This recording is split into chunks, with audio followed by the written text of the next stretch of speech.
Hi everyone, welcome back. I have another skincare reaction video for you today, and this is one that goes a little further back that I've had so many requests for, and it's a very long story about why it took me so long to do it. But I'm reacting to Madelaine Petsch of Riverdale. This is on Vogue. This is her 38-step beauty routine is what I'm reading. I'll leave a link in the description box to the original video if you want to watch it. All right, so a little backstory on why it took me so long to react to this video. Back when this came out, I was talking to her esthetician, Renée Rouleau. She is somebody that I really admire in this industry, and I really think that she gives great advice. She has amazing skincare products. She really cares about her clients. She also just cares about life. There's something about her that's like her philosophy on life and like living it to the fullest is, you know, I really feel that. And so I just really love Renée Rouleau. And so we had discussed having her actually join me next time she was in LA and actually react to the video with me, since she knows Madelaine's skin really well. For very obvious reasons, it didn't work out and I'm really sad about it. But at the same time,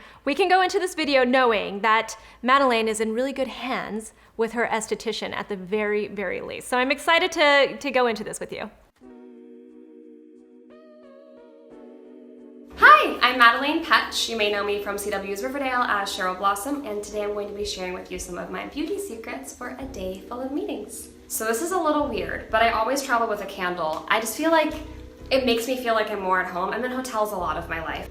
But we're gonna light this baby up, and I like to take my time. If that means I have to take 2 extra hours in the morning, I'm gonna do it. I just wanna take my time and feel no stress. Okay, so first I need... You know what, I feel her when it comes to the candle. When I am traveling, I always have some kind of a scented candle with me. I'm very partial to Diptyque. I have been for like 20 years. I've been really into that brand. I think it's totally worth the money, and I think it's totally worth, if you travel a lot especially, I really think it's worth having one with you. I actually just carry like the little travel ones with me to just set that tone.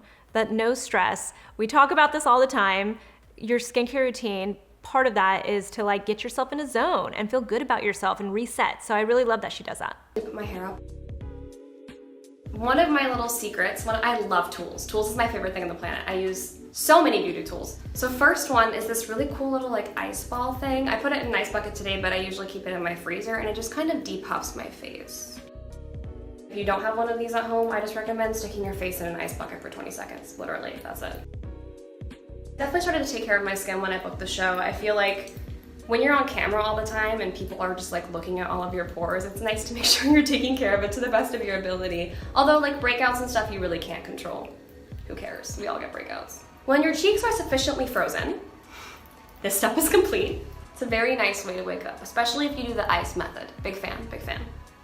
My face is... You know, one thing that I forgot to mention, that this is a little bit different than some of the other reaction videos because this is actually her daytime routine and not her nighttime routine. So we're already seeing her without any of her makeup on. Presumably she just woke up. We know that, you know, these videos are shot at all different times. Can't blame people for that. But this is not her nighttime skincare routine. This is how she's starting her routine, how she's starting her day. And so this is really interesting to see her using a tool like this. I like tools also. There's something really nice about massaging your skin in the morning and using a tool like this, but you can also be a little too aggressive and it can sometimes be a little too cold. So there's always finding like that middle ground and what works for you. Her skin is a little bit reactive. I wouldn't say that it's a sensitive skin because we don't know yet, and she hasn't said it is. Reactive is different from sensitive. Reactive means that you could just touch your skin and it stays red. The real key will be watching if it just like goes away pretty quickly or if it stays red the entire time. I'm going to assume, since that's step one, it doesn't stay red the whole time, because I would assume she wouldn't do that every single morning if she was just gonna end up with a red face. Very puffy in the morning, so ice has always been a thing. Next, I have my Elderberry Soothing Toner from Renée Rouleau, and these cute little cloths she makes for it. I'm obsessed. They're so soft. They're much softer than cotton rounds, which is why I love them.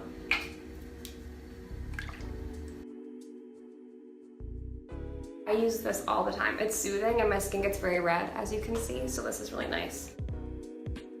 I have this cute little tool from Sisley that I use for under my eyes. So if you know Renee, and I've actually got a facial video on my personal channel where I got a facial done and we discussed her philosophy on skincare and stuff. She really believes in cleansing your skin in the morning. I think what people don't realize though is cleansing your skin doesn't necessarily mean having to use a gel cleanser or some kind of a cream cleanser and then washing it off with water, with tap water. This, in a lot of ways, is its own first cleanse. You know, if she's traveling a lot, she might want to actually avoid using tap water from the different hotels that she's at and stuff because she doesn't know if it's hard water. You know, there are a lot of factors. This toner is for people with sensitive skin, and really when she's applying it the way she is with the cotton pad, not only is it toning her skin and prepping it because it's helping to balance that pH level, but when you do swipe like that with the cotton pad, you are technically cleansing your skin and then prepping it for skincare products. And that's really Renee's belief when it comes to how she envisions skincare routines, is she really believes that cleansing even in the morning is important because it's going to help then all of your products after that in your routine work better for your skin. So this in some ways is its own form of cleansing. And when we talk about how like I don't cleanse, for instance, in the morning too often, I do actually go in with something like this. I'm sure also if you have questions after this video, you can probably leave them in the comments and I'll send this to Renee. I bet you she'll comment back for sure.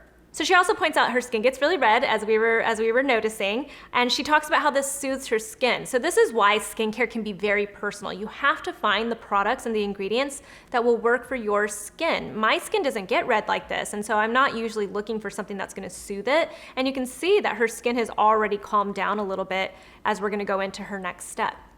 And this cream. The large majority of my check-in suitcase was just beauty tools.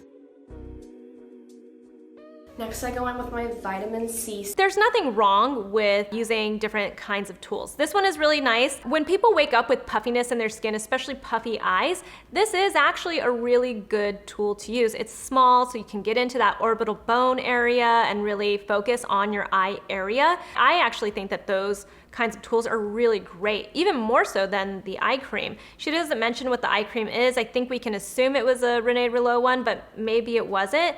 And she didn't really talk about using the eye cream for its like ingredient benefits. In a lot of ways, using an eye cream in the morning like that, one can be used to give you that perfect slip under your eyes so that you're not tugging on your skin, which is a great way of using a tool like this under your eyes. And then also it can help if you're gonna go in with makeup and stuff, it's just gonna help everything sit better on your skin. Serum, and I said vitamin because I get made fun of for saying vitamin on set, which is fun. So just a couple of drops of this bad boy. I definitely think my skin has changed since being on the show. I mean, when people touch your face 24/7, it's really hard to not break out. However, I've started doing my own makeup on the show, and that's really changed my skin because I can control what's going on it and whatnot. Next step, and most important. It's really interesting to hear her say that she gets to control what goes on her skin. I think that's really more about like having a relationship with your makeup artist. You know, if something's not working for your skin, you feel like you are breaking out, I think you should find a makeup artist who, if you are gonna work with a makeup artist on a regular basis, or even if it's gonna be for something like photos or your wedding or anything like that, that is why you do a test run with them, is to kind of put all of that out there and let them know that, you know, something was working for you and something wasn't working for you. Even if you ended up having a reaction, that's not necessarily a bad thing and you should blame the makeup artist. I think it's more about having that open communication with your makeup artist. A good makeup artist will know how to pivot and fix things for you. So that's just something I want to point out. But more power to her for doing her own makeup. I personally like to have my makeup done, and I do it pretty regularly when you guys see me on camera. Step is sunscreen. I don't use too much, just like a little, what would you call that, a pea-sized amount? Cheryl's makeup look has definitely evolved over the years. I feel like in the beginning, it was very heavy, which is why my skin broke out all the time. I had some pretty bad cystic acne season 1. I change her makeup according to what's going on in the scene and what her mood is. It feels more like something she would actually do, like she's an extra girl. And so it's nice to be able to incorporate her makeup, which is something she would absolutely do, into what's going on in the scene and what her mood is. I really like doing that. This is a little bit of moisturizer. I just got a little piece. This was going really well, and then she pulled out the sunscreen. I was really excited about it, but she pointed out a couple of things, and she's doing things a little out of order too. So one, sunscreen is really important in the morning, especially for her. She's a redhead, so she is very, very prone to skin cancer. So she really has to take it seriously. The thing that threw me is that she said she doesn't use too much sunscreen. she only uses a pea size, and that's not the way to think about your sunscreen. If anything, I want you to be like, sunscreen is the one that I use the absolute most of. Maybe I use even more than I need to. I'm the kind of person that maybe uses too much of all of my products just because I'm like, squirt, like I love to cover myself in my skincare products. You don't have to do that unless it's sunscreen. Sunscreen, you know what I've seen on the trend lately online is that people do like the 2 fingertip thing where they put sunscreen down 2 of their fingers and that's enough sunscreen. But really what it comes down to is you want to be able to sufficiently cover all of your exposed skin. So we're thinking all of your face. You technically want to get your ear area. You want to even get on the back and sides of your neck. You want to definitely get your neck, which I didn't see her do. We only saw her put it on her face. And then you want to get it on your chest and everywhere that you're exposed to the sun. Whatever amount of sunscreen that will take, that's how much you're supposed to use. The other thing that I want to point out, which has nothing to do with sunscreen, is she mentioned that she was getting a lot of cystic acne from the makeup that she was wearing on camera. And I want to point out to you guys that cystic acne isn't always, and usually isn't actually, cystic acne is usually not due to your makeup or products that you're using. You can get acne from that stuff, but what it really comes down to is if you're getting a lot of cystic acne, it's usually hormonal or something that's going on the inside, and that's why it's really important to go see a dermatologist. We don't really know what it is, but saying that cystic acne is due to your makeup is usually not correct, which is why it's very important to go see a dermatologist if you are having persistent breakouts. So let's see her next step. I already have a feeling this is gonna be wrong and out of order because she says that she's going in with a moisturizer, but who knows what she's gonna do with this moisturizer, right? So let's see what happens. Right there. This is the water cream from Tatcha. I love it. Don't forget your neck. I forgot my neck. Don't forget your neck. It's such an important part. This is the NuFACE. So completely wrong. So sunscreen is your very last step of your skincare routine in the morning. This is before your makeup that you're supposed to apply a sunscreen, but after your moisturizer. But she's also gonna go in with her microcurrent, with her NuFACE and everything. This is all stuff that you do before you put on your sunscreen. Your sunscreen it's gonna seal the deal and protect your skin. You don't wanna move it. You don't want to do anything that's gonna disrupt it. You don't wanna put anything on like a moisturizer that's going to rub it off or dilute it, nothing like that. As far as the Tatcha water cream, if it had been put on in the right order, I think it's a very nice moisturizer to put on. If you have oily or acne prone skin, you might really enjoy that one. When it says it's oil-free, what it really means is that it's usually made with oily or acne prone skin types in mind. It's called the NuFACE Pro. And it's like 2 little prongs, if you see, they go right over my cheekbone.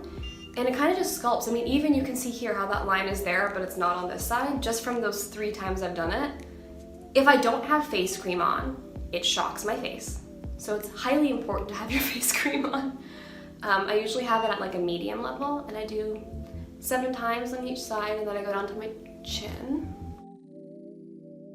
Let's get to the lips. Exfoliating. I'm a big fan of microcurrent. You guys have seen me use the NuFACE. I actually just started using the Byredo Bare, which is a really interesting one because it's small and it's even stronger than the NuFACE. I'm a big fan of using at-home microcurrent, and I do think you see a difference. It's kind of like exercise. You have to keep doing it to really see the benefits, and when you stop, it kind of all starts to go away. But as soon as you get back into it, I feel like you see the difference all over again. You know, you definitely want to do this before you put on your sunscreen. In my opinion, I like to do it before I even put on all of my moisturizer and stuff because I like to use a gel to help make it a conductor. When I spoke to the co-founder, Tara, about that, because I had mentioned that I like to use just like an HA serum, she was like, no, you really wanna use, like besides giving you that lubrication and everything, you really want to use something that's going to conduct the microcurrent. So she pointed that out when I had said that I like to use a serum.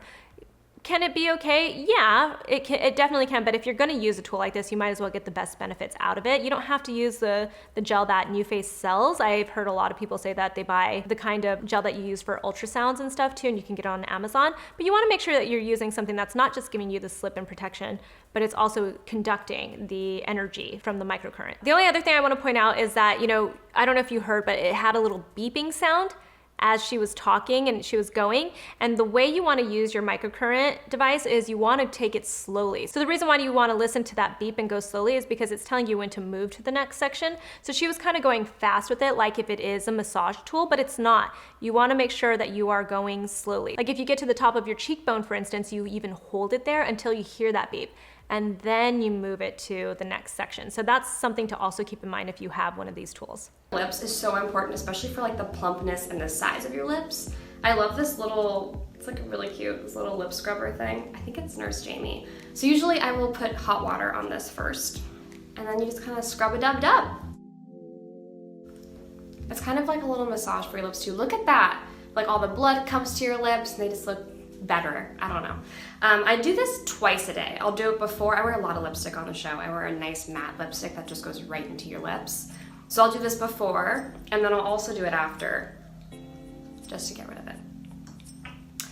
Now I have Nothing wrong with that kind of a tool. I think circulation just in general, that's why I think the massage is very nice for your skin. If you are using the NuFACE, you can technically skip all those other massage tools, but you can also do them because there's nothing wrong with it as long as you're giving yourself that slip to your skin. So many different lip masks, but I always put a lip mask on afterwards just for a little bit. I use a lot. Layer it on. I do 2 eye creams. This one's great. It's for... I actually use a lip mask before I put on my makeup also. And when I say a lip mask, I really just use a very thick lip balm or a lip mask, like the Laneige one, for instance, or Balm.com by Glossier. I like something really thick and occlusive on my lips, but I definitely put this on after my skincare routine. I always have lip balm on. Kind of whitening your under eyes a little bit, and I get dark circles when I travel, so I just pat this in. I am a firm believer that there is no such... So she uses 2 eye creams. We already know that she used an eye cream before when she used it underneath that roller tool. So that was 1 eye cream. We don't know what it was. I wish that we could see what this eye cream is that she's using. Again, like it's weird at this point now because we know she put on her sunscreen. So now everything just feels very out of order, and it's hard to like look past that. Like at this point now, the skincare routine just feels completely wrong. On their own, taking the sunscreen out of it, she was doing like all right. The one thing I do want to point out is that she called this a whitening eye cream. And I think that people immediately, like the reaction is like, what? And I understand completely. I am very against using products that are meant to actually whiten your skin, but usually it's taken out of context and it's really meant to be a brightening type of product. We just don't know what it is. But if it is a brightening product and it is an eye cream, usually that's a very good type of eye cream to use because it's then a targeted treatment for the eye area. Thing as too much skincare, but there is a such thing as too much makeup. So I think if you take care of your skin well, you won't need as much makeup, at least in my opinion, or for my face. Again, everyone's different. Never, ever drag along your eye. That's something I learned from Riverdale. Always pat. So we're gonna do a little... She's saying that you can never have too much skincare, you can have too much makeup, but I don't think that's necessarily true. I think you can overdo it with skincare, and I think we have seen people overdo it with skincare. I know I have overdone it with skincare. It all depends on your skin type. You can definitely wear too much moisturizer and then it becomes too occlusive, and then even if all the ingredients are non-comedogenic, they can still be so occlusive that they trap everything else underneath and it does become clogged pore city. So you can definitely have too much skincare. What it's really all about is taking good care of your skin. And I think that's really the point that she was trying to make, is that you just want to take really good care of your skin. And I've said this several times, it doesn't matter how good your makeup is, if you don't have nice skin underneath it, you're just gonna have to work harder with that makeup. So you definitely want to take care of your skin. You guys know that that's my thing, is you want good skin. You want to take good care of your skin and make sure it's healthy skin. Primer now. Look at this tiny, adorable, cute little primer. Just a little bit. That's actually not a little bit, that's a lot, but I really like a lot. So season 1, I lived with Miss Lily Reinhardt, who plays Betty on the show, and I didn't know a lot about skincare back then, or else I guess I thought I did, but I didn't. And so she would extract my blackheads for me, and she taught me a lot about skincare in those moments, so very thankful to her. If I've learned anything from being on the show... First off, I think we're all always still learning about skincare, no matter what. Every single person in this industry is still learning about skincare because there's always some new study that comes out, there's always some new ingredient that becomes the focus, there's always something that we can learn about skincare. And while we might think that we know what's happening in skincare, I've shown you guys videos where I go back and I look at my skincare routine in the past and I'm like, wow, I've learned so much more about skincare. So I think it's good, to acknowledge that you might think that you know what's going on in skincare and then later on find out maybe it's a little bit different and the philosophies change. That's actually why I do these reaction videos, is so that we can have a conversation around it, so that we can discuss what's working, what's not working, how something might react on somebody else's skin. So this is the reason why we have these kinds of discussions. I think a lot of the time where we get our skincare knowledge does come from our friends and our family members. My first introduction to skincare was from my mom. And then I worked at a Clinique counter and I learned a lot about skincare, and not all of it was correct. It was all about just layering more and more and more products and stripping your skin and all of that kind of stuff. So skincare information can definitely change. We can definitely evolve with our skincare routines as well. I love that she's having conversations with her friend, but please don't let your friend who is not a skincare expert extract your blackheads for you. That can actually lead to a lot of trauma to your skin. When we talk about like not doing something to your skin because it can be bad, it's not necessarily that it's going to be, unhealthy for you. It's just that you can do things to your skin that can be permanent or just really hard to undo. For instance, having somebody to extract your blackheads, that means that she could be getting hyperpigmentation from that. She can get irritation from that. There's just a whole host of things that can happen. It can actually lead to even more acne and even more clogged pores if you're not doing it in the right way, because you can spread the bacteria that's causing acne as well. So there are a lot of reasons why you should not let, and I know it's tempting, not let somebody pop your pimples for you and not let somebody extract your blackheads. But definitely have conversations about skincare. With so many amazing, strong, and powerful women. We all have such different skin that honestly, just do what works for you. So like sometimes Lily will show me something that doesn't work at all for my skin. Cam uses a lot of products that would never work on my skin. So it's all about finding what works for you. Now I have a neck cream. Most important point of this entire video is find what works for you. And if it's working, you don't necessarily have to fix it. So just because you see somebody use a product that I'm like, oh, I love that product, it's great, doesn't mean that you have to have it. So this is interesting. She went in with her primer. A primer is in some ways skincare because it's essentially a moisturizer, but it has properties where it's gonna leave maybe like a film on your skin, and I don't say that in a bad way, a film on your skin that preps your skin for your makeup, or it's gonna mattify your skin or do something, whatever it is that you want that primer to do to help your makeup stay on a little bit longer or look nicer or smoother. So primers are essentially skincare, and for me, I don't even use a primer anymore. I use just moisturizer, and usually it's an occlusive, like thick moisturizer that I like to use underneath my makeup, again, for my skin type. But it's interesting to see her go in with her primer and then say that she's gonna move into a neck cream. The specific primer that she's using is from Benefit. She didn't say it was, but I recognized it. That one is the kind of primer that's more mattifying. So it's got that thick, mattifying, powdery kind of finish to it, which is fine. So one of the reasons why I've stopped using these kinds of primers is, one, I do feel like they start to feel too occlusive and thick. And sometimes I actually think they make my makeup travel a little bit because it starts to like work against all the moisturizer I've been using. And then whenever people say that they're makeup pills, sometimes it's the primer. It's really strange. It's like it's made for your makeup, but sometimes it doesn't work for your makeup. So it's something to keep in mind. The reason why I don't like to use a primer really at the end of the day is that when there are these types of mattifying primers, if it's a very hydrating primer, it's essentially a moisturizer, so that's fine. So when it's a very mattifying primer and you put it on top of this moisturizer that you've been putting on your skin and all those eye creams and stuff, you actually just kill that glow that you just got from all of the moisturizers. So you're really kind of working against your skincare routine. Maybe the trend will come back in and we'll see more matte. And I feel like we're seeing a lot of like matte foundations come back into style. They're on trend again. But the trend for the last couple of years has been glowy skin. And when you use a primer like this, it actually mattifies your skin and kills that glow, even though you put all that other stuff on. I'm 25 and I have a neck cream. Just a couple of pumps of that. My mom always puts her products all the way down onto her collarbone. And I feel like you learn a lot of your great beauty secrets from your mom. My mom has a lot of sunspots, and so does my dad from growing up in South Africa, and so that's why sunscreen is so important in my daily routine, because they are so deathly afraid of me getting sunspots. In fact, my dad had skin cancer a couple years ago, and that's from being in South African sun for so long, and so I'm so big on sunscreen for that reason. Now that I've got my... Again, we don't know what this neck cream is.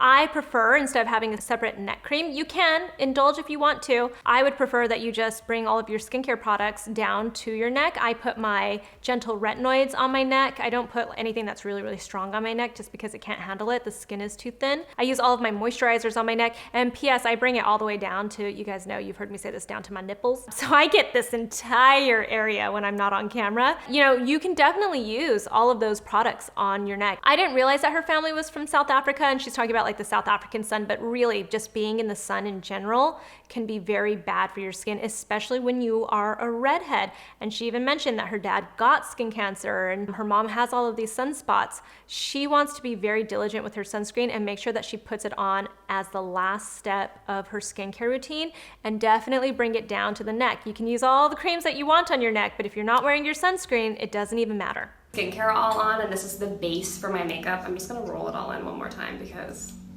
I don't wanna have a puffy face. Now this is where it gets a little weird, okay? I guess at this point I'm like, you don't need to roll your face. We've seen her use a couple of tools, and she did say that she likes having all of these tools. I would think that she got enough of the rolling done and she's not gonna get much more benefit at this point with her skincare. I guess there's nothing really wrong with doing it, but she already used so many devices and tools on her face at this point and got all of the massage benefits from it, so she doesn't really need to go in again. I typically would travel with perfume bottles. However, I've really gotten into rose oil recently, and this is what I wear for perfume. I love it. This is a small one. I also travel with this amazing essential oil roll-on that I got in Vancouver. This is the Lotus scent, and I will just put it on my temples, and it just kind of calms me down. Feels so good. And I also just travel with this in my purse often. It smells really good, so if I just want a little touch-up, I can throw some of this on. And then we'll do a little rose oil. This is potent, so I only put a little bit on. Anything rose scented is my favorite thing on the planet. That's why I have rose and vanilla deodorant. Vanessa Morgan, who is my girlfriend on the show and also is my best friend in real life, got me into natural deodorants and taught me a lot about why regular deodorants aren't as good for you. So I found this one. This is the only one that works for me right now. I'm gonna put this one off camera because you don't need to see my underarms, but see you in a sec. Next step. Okay, so essential oils, when you're using it for fragrance and aromatherapy and stuff like that, I have no problem with that. I actually think that they're really great. I love rose scented stuff too. When she goes into saying that natural deodorant is better for you, that's where I take issue with it, because it's not that I think it's better for you, and it doesn't necessarily mean it works better for you. If you are a very sweaty person, you want to stop the sweat, then I think you need to go use an antiperspirant if you really don't like it. You know, everyone's talking about like these tricks of using like antibacterial cleansers under your arms to kill the bacteria, or even using stuff like your glycolic acids and stuff to kill that bacteria so you don't get the body odor. It doesn't mean that it stops the sweat. What these natural deodorants are usually doing is not stopping the sweat, but stopping the smell. And if you like that, I think that's fine. And that's the approach I like to take with these types of products is if you like it, use it. Don't say it's better for somebody, it's better than the other types of deodorants and stuff, because it's not necessarily better. It just, maybe that's what you like. And that's the difference. Hydration. I always forget to drink water in the morning. I'm trying to get better about it.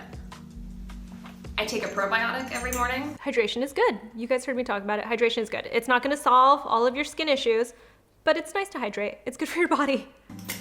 Very good for your skin. Your gut health is the first thing that will make your skin break out. So I take 2 of these. So I've been plant-based my whole life. Gut health is important when it comes to your skin. Is it everything? Not necessarily, but we know that just our health in general, we can sometimes see it in our skin, we can see it in our hair, we've talked about this. So I think, you know, being healthy in general is always important, just because it's important. But it does present itself sometimes in the way that you look if you are not feeling your best, right? This also goes for things like sleep. It goes for things like diet. But what works for one person doesn't necessarily work for other people, and it's not gonna save your skin per se. I do think that there's something to probiotics. My doctors have had me get on probiotics. They've even recommended it for my babies at times. So obviously there is something to probiotics and gut health for sure. Whether it contributes to everything with your skin, a little bit. It's not gonna save everything though. If my parents raised me like that, they're both cute little hippies from South Africa. Let's get to makeup. Oh, so that's actually the end of all of her skincare, and she's gonna go into makeup. You know, she talked about her plant-based diet. Again, you guys have heard me talk about this. I think diet does play a part in your skin health, but that's because just like the probiotics and everything, it has something to do with just your health in general. And when you're healthy, it shows in the way you look. When you're unhealthy, you even see your hair fall out. And when your hormones are off balance, obviously everything can present itself in not just your skin, but just in the way you look in general. Does having a plant-based diet mean that you're gonna have the best skin? Not necessarily. Maybe if that's what your body likes and wants, then maybe. I know people who have had only plant-based diets that have had lots of troubles with their skin. So I don't want you guys to think that just because you start a plant-based diet that you're gonna look like her and her skin. That said, if you want to do it because you actually believe in being a vegan or having a plant-based diet, then that's a whole other thing. But I think the big takeaway here is that your sunscreen should not be in the middle of your skincare routine. It's definitely the last step. I'm positive Renee would agree with that too. And that's probably the most important step in her routine, especially her. It's the most important step for all of us. If you do anything else to your skin, it doesn't even matter if you're not using your sunscreen diligently and in the correct way. Other than that, I don't think I need to fix her routine. We all know what I would do. I would move her sunscreen and then we'd be like, done, easy peasy. And then after that, pretty much everything would be okay. You don't need all of those skincare tools, but do it up if you want to. And if you've got the time for it, she said at the beginning, she likes to spend me time, even if it's gonna take 2 hours. If you guys have any questions or comments, leave them below. I will leave the link to the original video in the description box. You can find me on Instagram. I'm at Susan Yara, and I will talk to you guys soon. Bye.